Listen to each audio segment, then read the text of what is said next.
Rise and shine, everyone. It is 6 o'clock here on your Wednesday. Thank you for starting your day with us here on Sunrise. I'm Jason Hackett.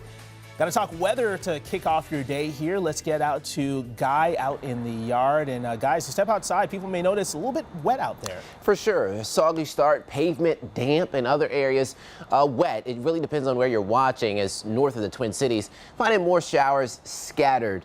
As you make your way south, West Metro, a drizzle and a mist in some portions too, with some areas with patchy fog. So just a great start to the day. Nothing heavy as of right now. Earlier in the morning, we saw a few orange and yellow bullseyes on radar, so we had some moderate showers and moderate rain coming down in portions of the metro. 39, it does feel like the freezing mark once you factor in the wind. Looks like the showers have dissipated as things moved in from the west overnight time. Now, again, you can see right after 6 a.m., showers making their way into western Wisconsin, and some snow with a wintry mix south of Grand Rapids and Duluth this morning. So temperatures will cool down to right around the freezing mark by mid-morning. A few peaks of sun possible, but otherwise mostly cloudy skies. It's going to just be a gray day ahead. And tomorrow more sunshine, but still temperatures don't rebound much, with highs Thursday back in the mid-30s. I'll continue to keep you updated on what you can expect for the weekend. But first, I'm your guy this morning, tracking your traffic for you.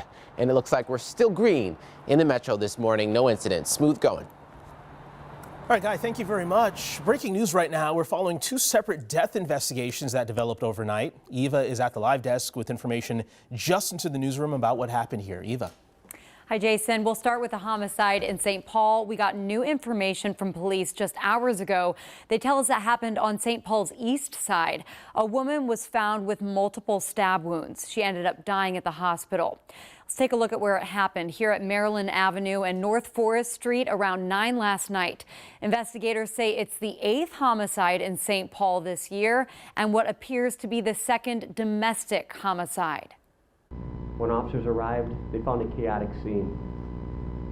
They found an adult female suffering from stab wounds to her upper body, and they also found witnesses to this unthinkable crime holding down the suspect. Police took that man into custody, and they're currently interviewing witnesses who saw it all take place. Now to a disturbing case out of Mille Lacs County, where someone's body was found in a tote. This is brand new information overnight. It happened here just off Twilight Road along the south shore of Mille Lacs Lake. For a point of reference, that's near Eddie's Resort. Maintenance workers were cleaning up items in the ditch and they found the tote with human remains inside. They contacted police, who told us they have a person in custody right now, a person of interest, and they expect to release more information later today or sometime tomorrow. No names have been released in either of these cases as of yet. And within the past hour and a half, I reached out to St. Paul Police and Mille Lacs County to see if they can provide us some more details, and we'll hopefully bring those to you later this morning. Jason? A couple of violent incidents to start the day here. Please keep us updated on anything you learn here, Eva. Thank you very much. Well, we are following a developing story right now out of Cabin Country. These are new images from a few hours ago of a large fire at a John Deere dealer in Madison, Minnesota. It started around 7 last night. Thick black smoke pouring from that facility there. Officials say a local gas line ruptured, which fed those flames. People in nearby homes and apartments were evacuated. Fire crews are still working to put out hot spots. That building is a total loss.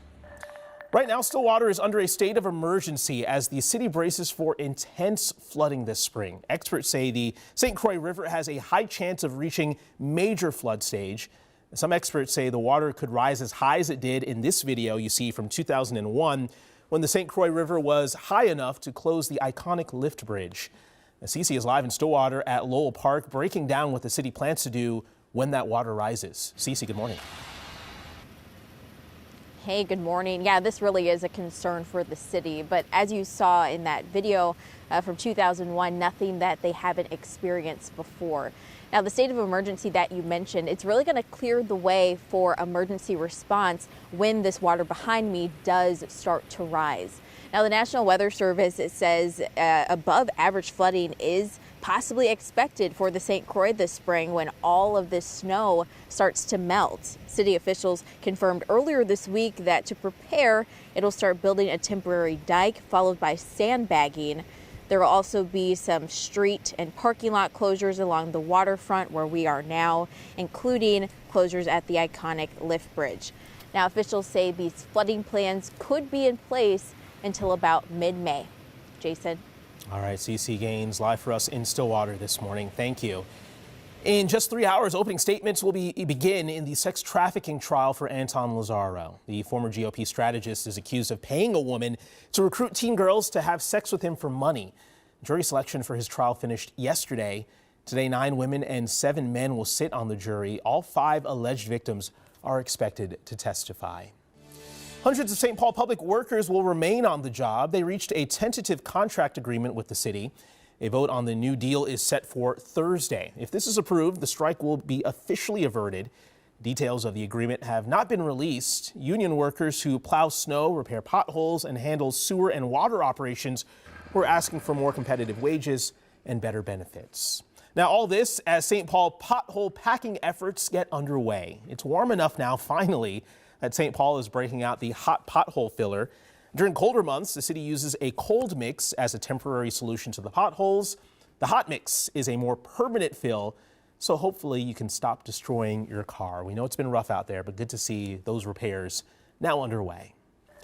Well, this morning, we are learning more about concerns surrounding the Hastings Veterans Home. State leaders spent nearly 2.5 hours hearing testimony last night from former employees and questioning the Department of Veterans Affairs Commissioner Larry Herkey. This comes just days after the dismissal of Deputy Commissioner Doug Hughes and Hastings Veterans Home Administrator Mike Anderson, following reports alleging a hostile work environment that jeopardized patient care. Herkey outlined a 10-point plan, including new ways to report issues and better anti-bullying and harassment training. We have to hire the right people that will enforce the standards, that will make sure that the attitude within the home is collaborative, it's positive, and that people feel like they're heard. The Department of Veterans Affairs is currently searching to fill the 2 leadership positions at the home, which must be filled within the next 120 days.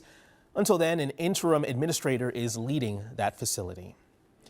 This morning, a grand jury is set to reconvene weighing a possible indictment against former President Donald Trump, and that could lead to Trump's arrest. Garrett Hake is following every development. New York City is bracing this morning for an historic decision from the grand jury meeting in the building behind me. Will they or won't they indict former President Donald Trump? The former president had predicted his arrest would come yesterday on Tuesday, but the day came and went with no such decision. Well, the grand jury is back today. They could make that decision today. We don't know if they have got more witnesses to hear from, more evidence to consider, but the clock is ticking here and the political and legal implications are stacking up for the former president. We'll have all of that covered coming up this morning on Today. And another big story you're going to want to keep your eye on today. At 1 p.m., the Federal Reserve will announce whether it's raising interest rates again as it works to combat inflation. This would mark the Fed's 9th rate hike since March of 2022. But some analysts say the collapse of the 2 U.S. banks this month could cause the Fed to hold rates steady and give the U.S. economy some breathing room. Well, this afternoon, Metro Transit is swearing in a new chief of police. Ernest Morales III is the 9th police chief in the department's 30-year history. A former officer with the New York City Police Department, he officially assumed the position last week. He joins Metro Transit as it works to bring down crime and improve safety on its buses and trains.